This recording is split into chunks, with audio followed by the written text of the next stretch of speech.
Welcome to episode number 313 of the Marine Layer podcast. The Mariners win a magical Game 5 and are one win away from the World Series as the ALCS shifts back to Toronto. Say that out loud for yourself. All right, you guys, before we start the show, a reminder to you guys, you can find everything over at our website, marinelayerpod.com, from all of our episodes. Again, we are so close to 10,000 subscribers on YouTube.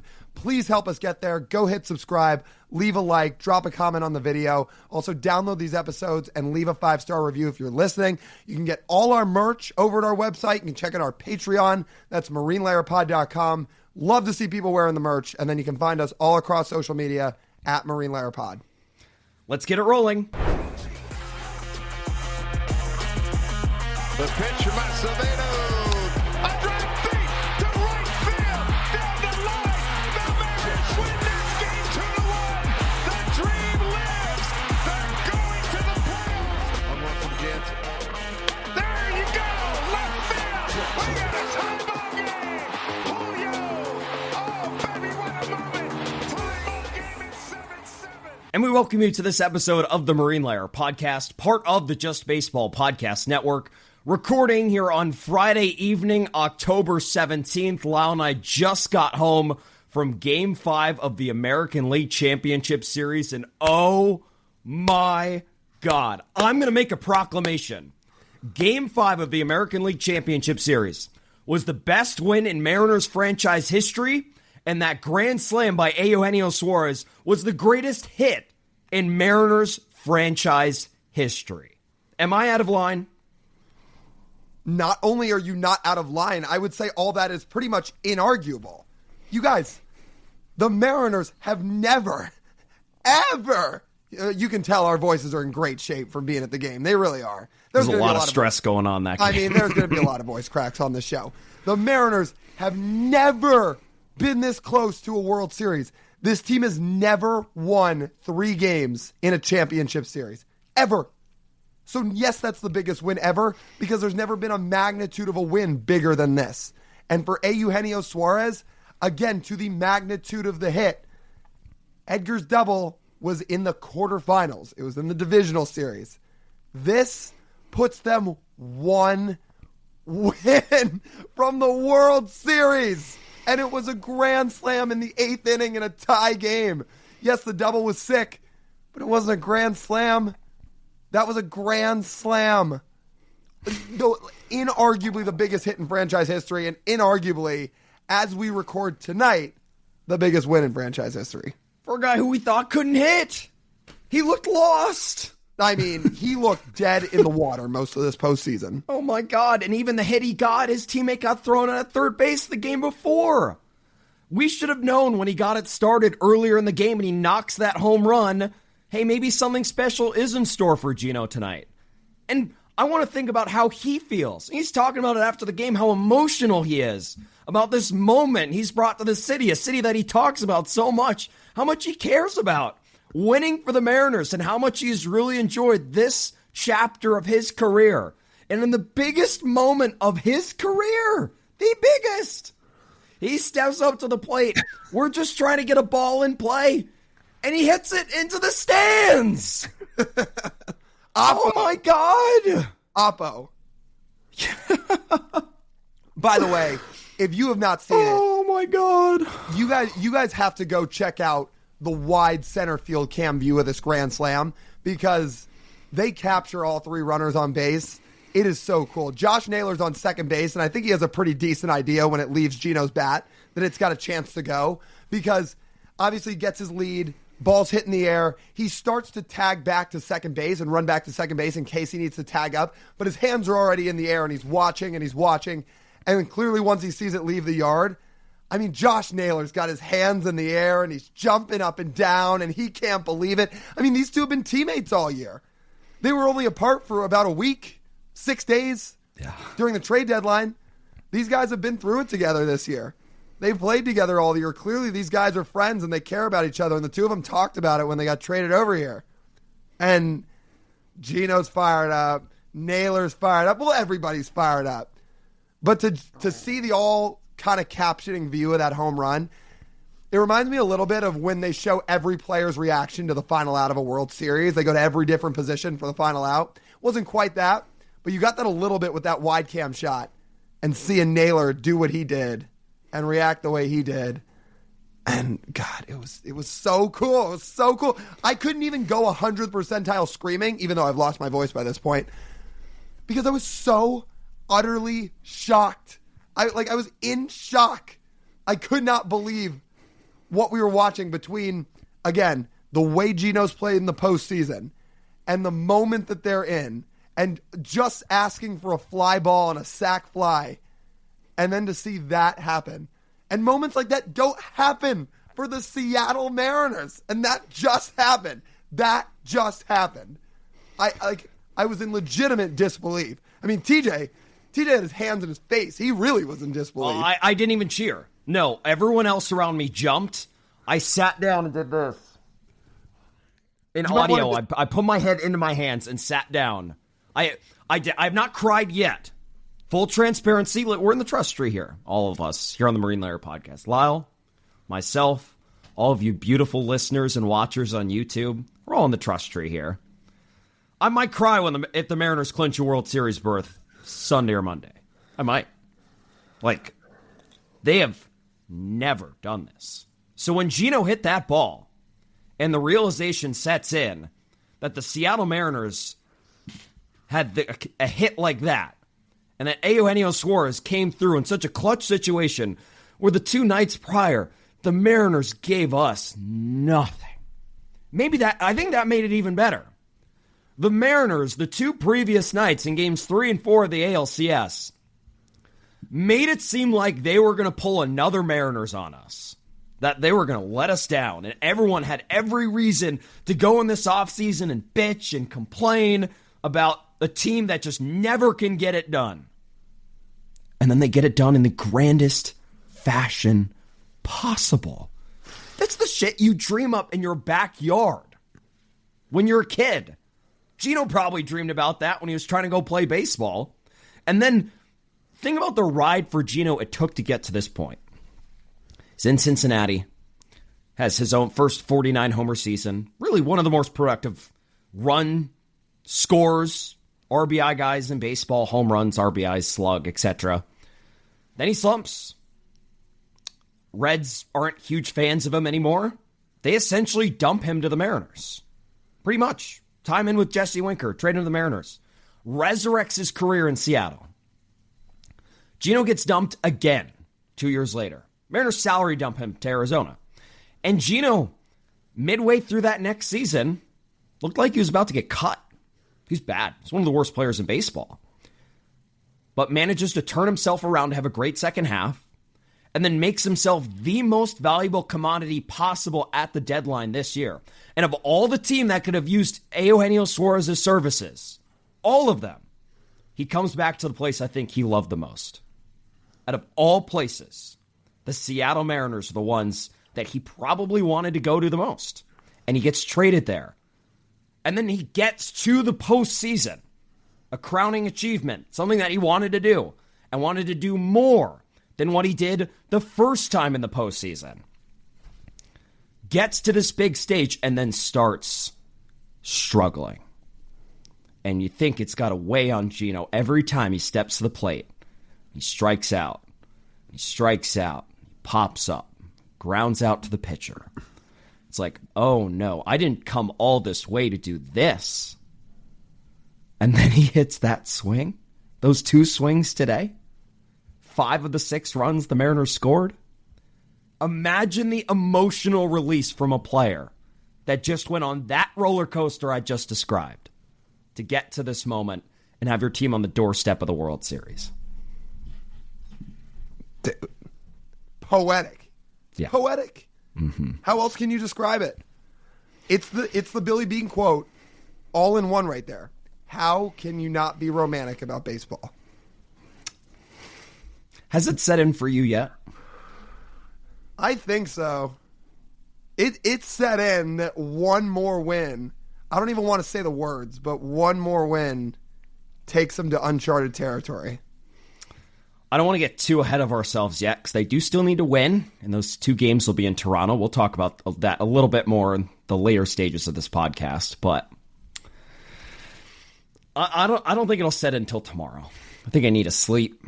I think my voice needs to rest a little bit. I think the adrenaline needs to get out of my body a little bit. And you know what? Maybe I will. You know what? I'm glad they have an off day on Saturday because people absolutely deserve and should enjoy the day and a half of nostalgia that you are going to get from this. Now, Sunday, it's going to be nerves all over again, and people are going to be sweating it out. We'll certainly be sweating it out more than ever before due to what's going to be at stake. But enjoy this. We did. Yeah.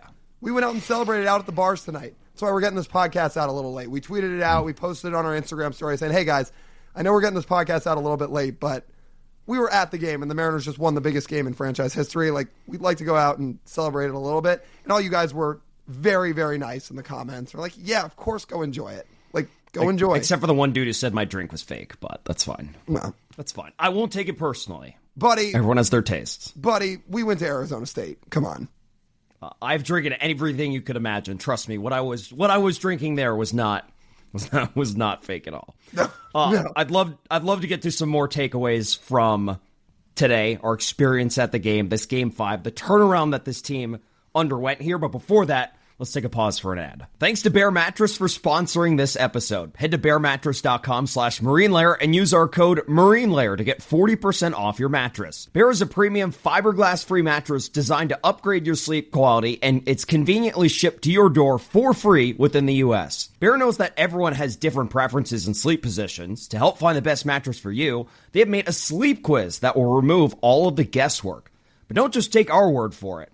Bear also ran a survey with over 300 of their recent customers where 82% of them saw improvement of their sleep quality on their new Bear mattress, which is why 95% of those customers said they would recommend Bear to a friend. All of Bear's mattresses are also created without the use of harmful chemicals, so you can sleep safely and soundly knowing there will be no off-gassing. And unlike other brands, Bear mattresses do not contain fiberglass, which can be detrimental to your health. The best part of all this is that Bear delivers your mattress right to your door with free shipping within the U.S. If it makes you nervous to buy something that you haven't tried, Bear has a 120-night sleep trial, so you get more than 3 months to make sure that you'll love it.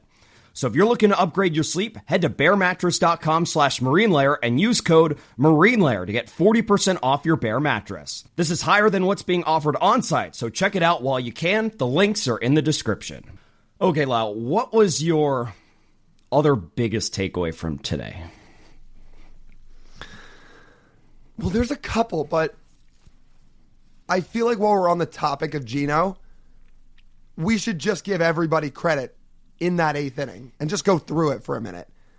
Number one, shout out Cal Raleigh. Oh my God. One, for sending that ball into orbit, but also, you know, it was really nice for some luck to finally go the Mariners' way, because that ball was not hit hard. It was a loopy pop fly that just kept going and going and going, and it just got out. That home run was less than 340 feet. But you know what? The Mariners needed a break in this series and in this home stretch that they've had in the last 3 days. Cal Raleigh doing that was a break. Let me pull up the XBA on that, because I think I remember it off the top of my head because we were talking about it in the stands. I believe it was 470 home runs in half the ballparks in baseball. So that ball is either an out or a homer, pretty much wherever it is. You're right. 470 XBA, which is actually decently high. It's higher than I thought it was going to be. I thought it was going to be something like 100. But no. Well, it's because it's home runs in half the parks in baseball. Right. 14 of 30. Right. And roughly, which lines up. It's essentially an out or a home run. Yeah. Wherever it is. For anybody curious, that would have been a home run in Toronto also. So, Anyway, Cal does that. Sets the tone. Can I jump in here? Can I jump in here before you get on that? The importance of that home run, I think, is understated a little bit. Because what if Gino hits a sac fly and the Mariners win 3-2? What are people talking about the most today? Gino's sac fly or Cal's game-tying homer? It's Cal. Yeah. But no one's... it's always going to be remembered. If the Mariners go on and make the World Series here, it's going to be remembered as the home run before Gino's biggest hit in franchise history. And you know who could not care less about that? Cal. He could not care less. Mm-hmm. He is, I'm sure, thrilled he hit the home run, and he's thrilled he helped the team tie up the game, and he's thrilled he helped the team win. I think Cal is more than happy to say, you know what? People can forget about that home run all they want, because Gino just hit a grand slam to send us a game away from you know where. Yeah. Anyways, to continue with the inning. I mean, shout out to all these guys, man. So Cal hits the home run to lead off the inning once Brennan Little started the bottom of the eighth and replaced Louis Varland, who Louis Varland's had a good series. Today, he went an inning and a third scoreless again. He's been good. But you know who hasn't had a good series? Brennan Little. Oh my God. If you need a pulse check on the Blue Jays fans, Johnny Junta had some pretty clear thoughts on Brennan Little in that decision. I don't think on the other side of the aisle, Blue Jays fans are going to be very happy with John Schneider about how they managed this game and specifically managed that eighth inning. Oh, our friends over at Gate 14, just scrolling on their Twitter. I haven't gone and listened to the post-game podcast yet. They did not look like happy campers, as you can imagine, after that eighth inning. No. I mean, Avery, the other half of the Gate 14 pod, when Gino hit that grand slam, he tweeted a picture of a man straight up pointing a bazooka at his mouth.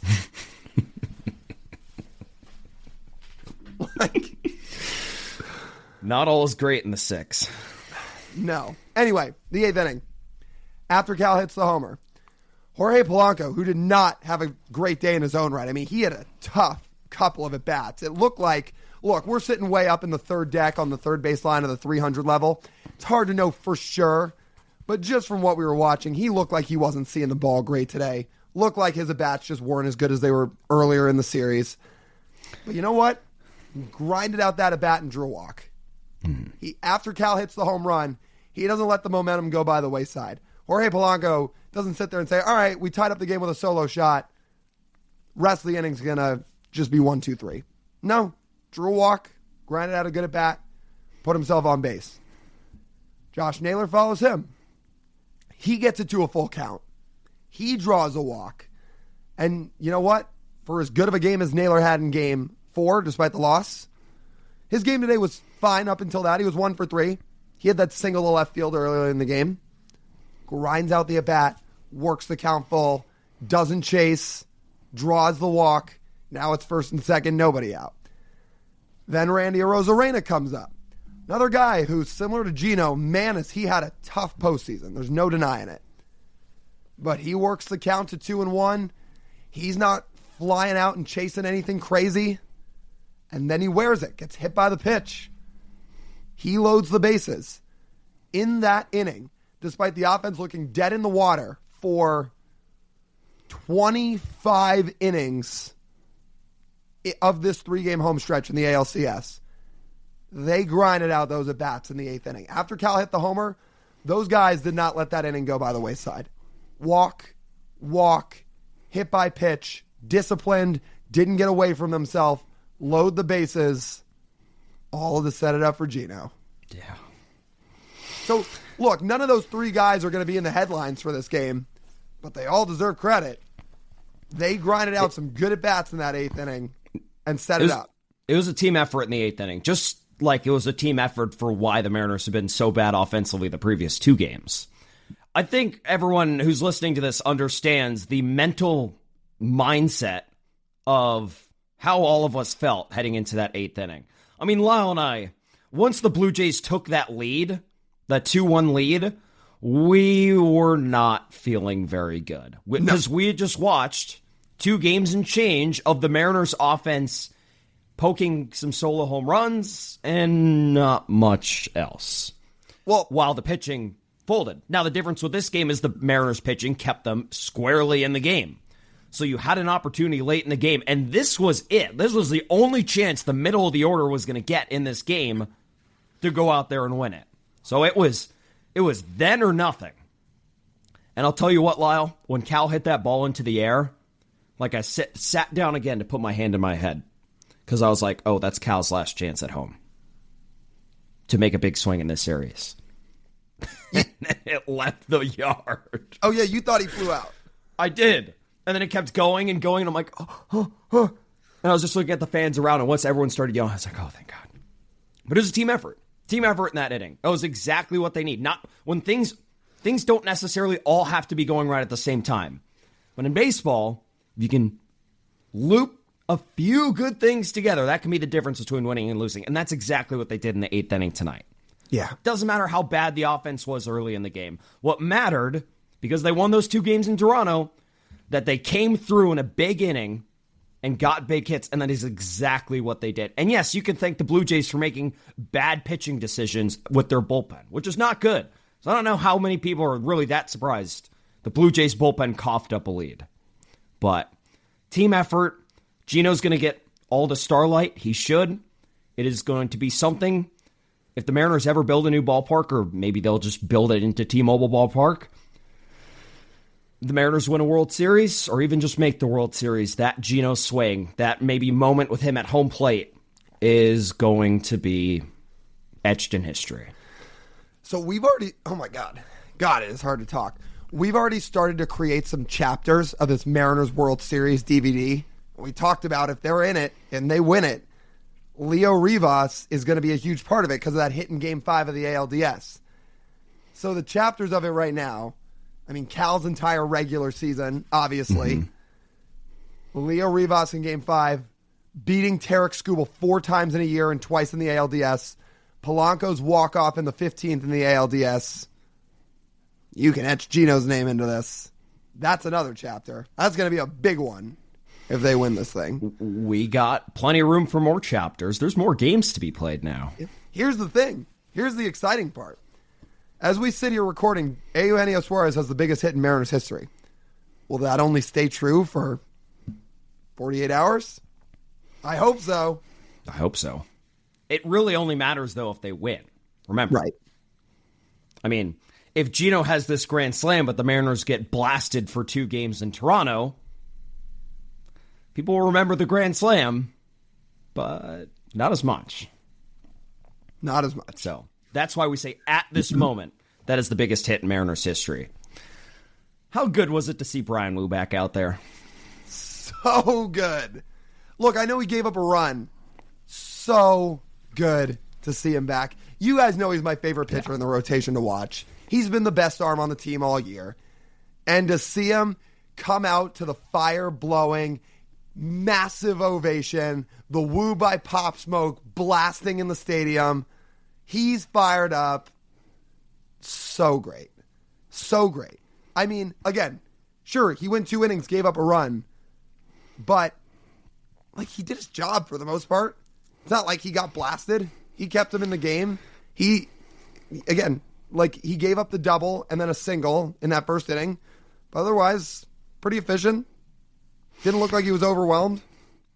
Mariners pitching, for the most part, did their... Well, actually, sorry, for the most part. The Mariners pitching did do their job tonight. What wasn't always clean.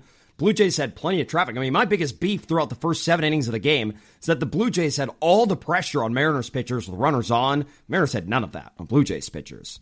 But the difference is Blue Jays had bases loaded with no one out early in the game against Bryce Miller. Did they score? They did not.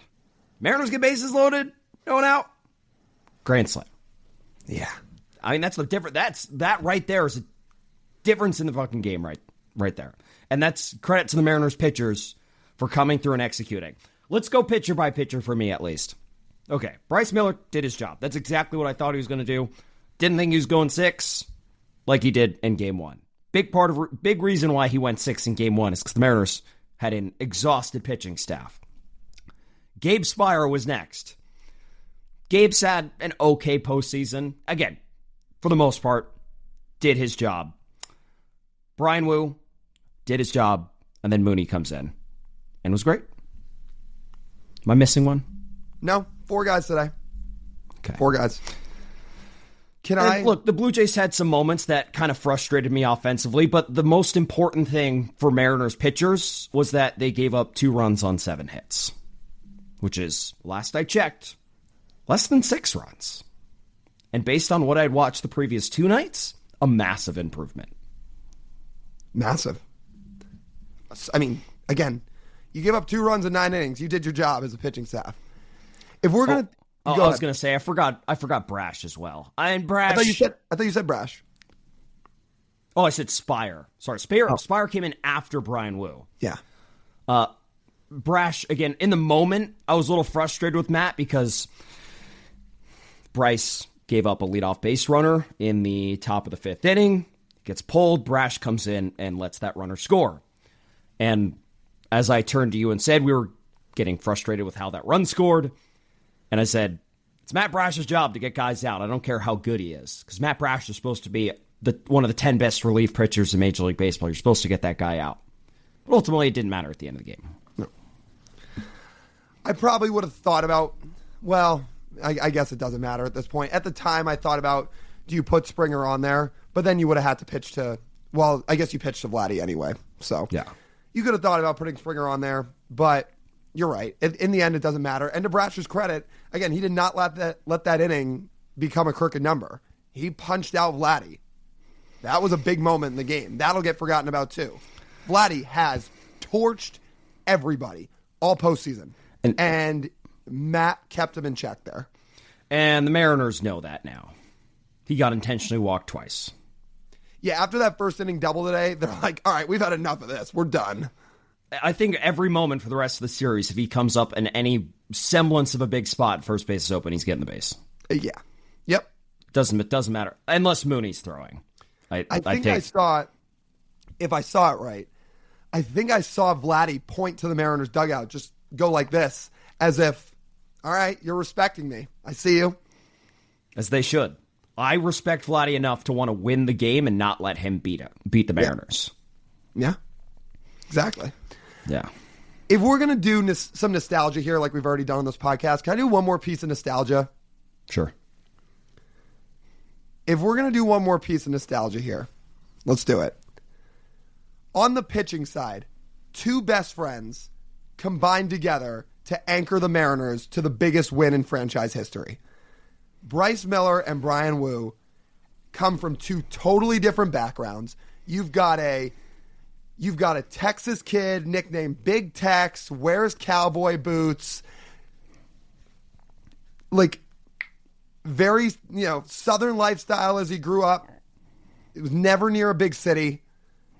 And then you get this swaggy Bay Area kid known for his aura. Just like, 2 totally opposite backgrounds. Texas kid, Bay Area kid, not a ton in common growing up, but then they get drafted in the same class, 2 rounds apart. They go through every stop of the minor leagues together. They're incredibly good friends. They get up to the big leagues within a few weeks of each other.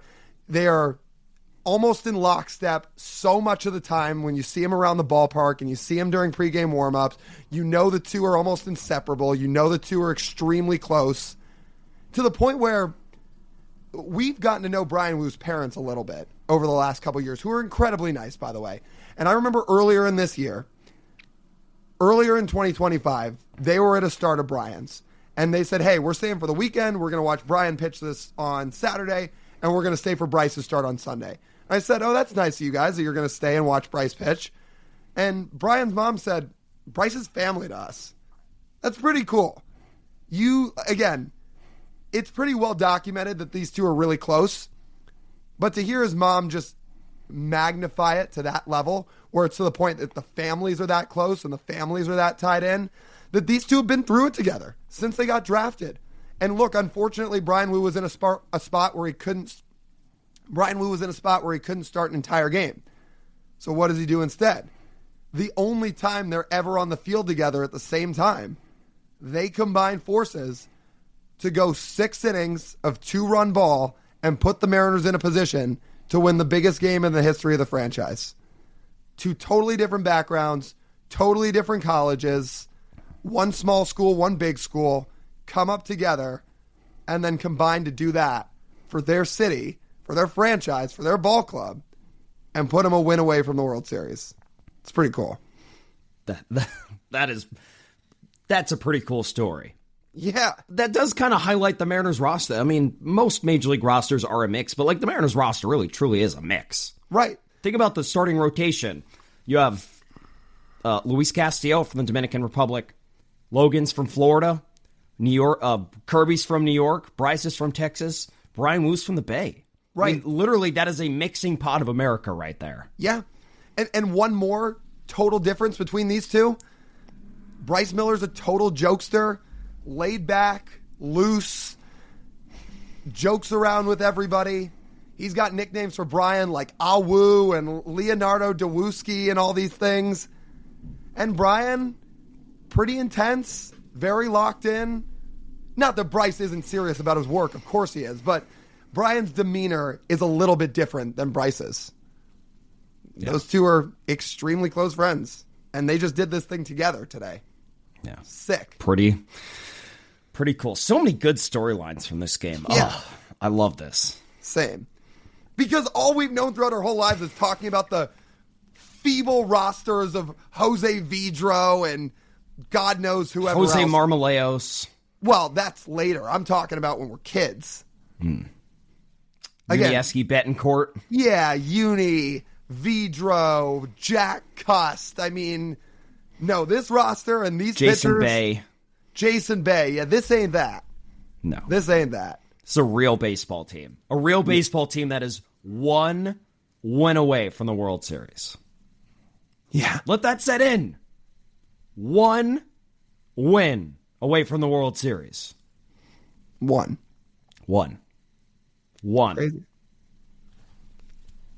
Crazy. That's insane. All right, let me do a quick read here. Let's talk to you guys about our friends over at Pagaccia's Pub 85. It's over in Kirkland. Awesome spot to go hang out if you want to have some great food. You want to hang out with your friends. There's 20 TVs in the place if you want to watch a bunch of sports.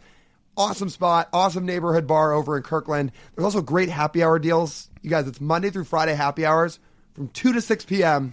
and drinks are $3 and $4. I mean, those are awesome deals. So if you're interested in all of that, and we hope you are, go check out Pagaccia's Pub 85. That's over in Kirkland. We know you'll enjoy it. I have one thing we actually forgot to talk about earlier in the episode, which I think is, again, going to go down as something that is hidden behind Gino's grand slam. Randy's catch at the top of the 8th inning at the wall. Yeah. I mean, I don't know if that would have been a home run. I don't think so. It was close. It would have at least been a double. Yeah. If not more, if like Randy jumps for it, he misses it, and the ball gets away from him. Maybe it could have been a triple. Could have swung the game. Could have kick-started another Blue Jays crooked number inning. But Randy instead goes back and makes the catch. And people have complained a lot, us included, about Randy's defense this season, especially in the playoffs at times. But he made a heck of a catch on that ball. Really, really underrated part of the Mariners being successful tonight, because they had a defensive miscue on that RBI single earlier in the game where Dom Canzone misfires the ball to home, gives up a free base, doesn't help himself at all, but Randy makes up for it with that catch, which was, I think, just so great in this game. It was so great. Mariners did so many good things late in that game. They really did lock in. Yeah, and if you want to add some other defensive plays, Leo Rivas' catch earlier in the game, too. Oh, that was a God. nice play. Yeah, that was really good. There's a couple leaping catches on the infield. I think the one that I always think about wasn't a leaping catch, but again, Cal's play with the bases loaded. Yeah. Ball out in front of home plate, instantly jumps on it before it goes foul, touches home, throws first. Perfect. I mean, again, these are the types of plays you need to win a game like this. Mm-hmm. Intense game, 1-run game, tied at 2. Like, this is the swing game. Teams that go up 3-2 when the series is tied 2-2 go on to win more often than not. The ALCS. Right. So, and also, by the way, the team on the other side, the Dodgers, swept aside Milwaukee pretty easily, so they're going to get a decent amount of rest before the World Series. You know the what? Mariners want to add on some more rest themselves. Winning one game, winning the next game will help that. Yeah, I think that's right. You know what? Can we just not talk about the Dodgers, though, for a little bit? Let's, number one, let's see the Mariners hopefully win one more game. And if they do that, let's celebrate that. And then worry about the Dodgers down the road in a few days, because they are, They are really They're good. locked in? Yeah. I think Shohei Ohtani had the greatest postseason game of all time tonight. He's the greatest player to ever live. Is that a hot take? I don't think it is. I don't think your take's hot. I don't think mine's hot. He's the greatest player to ever live. Meanwhile, Yeah. if you're the Mariners, you got to go win one of the next two in Toronto. Hopefully it's Game 6. And for Game 6, Logan, no, it wasn't your best start in Game 2. You got another shot in that ballpark. Take this city to the promised land. Take this city to the promised land. And he's going to have an extra day of rest, too. And you want to talk about pressure and certain Blue Jays arms once saying pressure is something you put in tires. You know who's going to be feeling pressure? Trey Savage. We are It's the 6th career start. Yes. Now, we are not going to say anything because if TJ and I, certainly TJ, has learned anything this week, we are not going to sit here and say how the Mariners are heavily favored in any matchup at this point because that has done us wrong. So, instead, let's just say this. Trey Savage, we know he's got good stuff. We know he can pitch. We also know the Mariners got to him a little bit in Game 2. And we also know that he is making his 6th big league start ever. Yeah. So, he doesn't have a ton of experience by the definition. There's a lot of pressure on him on Sunday. That crowd's going to be rocking in the Rogers Center. They got to win, too. The pressure is going to be on the Blue Jays. I want the Mariners to go out and attack like the pressure's on them. But if we're just going to keep it 100 here, like the Blue Jays are going to be feeling the pressure of that game. And there's a chance that they could be without their second best hitter. There's a chance. You were saying the MRI came back negative after the game for George Springer after he got hit on the knee. Still doesn't guarantee he's going to be in the lineup. Because he still has to be able to run to first. No, but I would be shocked if he wasn't because he only has to DH, and you got to try and save your season on Sunday. Look, if he really can't get up there and hit, then okay. Yeah. If I had to guess, he's going to be in there. Yeah. Now, so how good and how productive he's going to be, I don't know. But I bet you he's going to be in there. No pressure, Logan. Take this city to the promised land. Let's do it. Let's do it, people. Let's go. Come on, Logan. Oh my God. I will give a note to people. We're not sure yet as of recording if we're going to do a watch party. If we do one, pay attention to our socials because that's where you'll see it. Yes. So nothing to announce here on the pod. If we are doing one, we will post it everywhere. But I will say, speaking of our friends at the Hall, that's where we were post-game tonight over at the Hall in Occidental. What a great scene. People were so fired up. There was a big outdoor patio out there. Everybody's out there hanging out. People couldn't be happier. We're floating on air. How fun. I know. Beer garden is really fun. I hope they break it out more. Same. I really do. Okay, before we wrap up, guys, we are so close to the 10,000 mark on YouTube. So close. We're less than 300 away. If you have not subscribed on YouTube, please go hit subscribe. And again, we've had people coming up to us now saying, 2K, 2K, 2K. We told people, we're not there yet. We're just not quite there yet. But we are so close.